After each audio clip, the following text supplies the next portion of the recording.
With that in mind, hey, what did you think of Monday Night Raw? Oh, I brought a friend over to watch Raw, and Oh, I'm sorry. You must be so embarrassed. I know. Well, he's coming to WrestleMania with me, so it was kind of like, oh, let's watch Raw together. The Undertaker's coming back, so we went to Tesco and we bought loads of food, and we were watching the network, and we watched the Raw where you remember the Raw in March 2014 where Paul Heyman came out to CM Punk's music. Oh my God. Which, by the way, watch that Raw back. It is tremendous. Like on that Raw, Daniel Bryan is facing off against Triple H, which makes us want to cry. The Usos win the tag titles, and then you have the Shield versus the Wyatts, and Paul Heyman coming out doing a promo about CM Punk and the Undertaker, and he seamlessly makes that about the Undertaker and Brock Lesnar. But anyway, we watched that. We were all set for Monday Night Raw, and then the Undertaker came out and said 10 words and left. Now here's the thing. I've watched wrestling since 1992. I am one of the biggest fans of The Undertaker you'll ever meet. He saved WrestleMania 27 for me when I went to Atlanta to watch it. An otherwise mediocre show. But his match with Triple H made that trip worth it. 25. He made that trip worth it with his match with Shawn Michaels. But the problem is, a lot of people who are not long-term wrestling fans, they don't have that connection to The Undertaker. So instead, what they see is this old guy that walks out, doesn't say much, and has a match.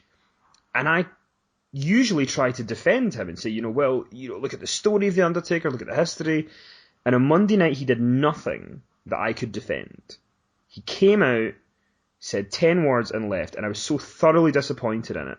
Because at this stage of the game, if you're going to stick around, do something. Give us a story. Do something. And he just can't believe they had his entrance be longer than his promo. It's madness. Yeah, and Vince McMahon his ethos with Undertaker is like less is more. No, more is more. This guy isn't. Let's be honest. The last time the Undertaker did good promos was 2012. The thing is, I sometimes do hold to that. I sometimes do hold to less is more when the story is simple. Like with Bray Wyatt versus The Undertaker, less was more because it was a very simple storyline.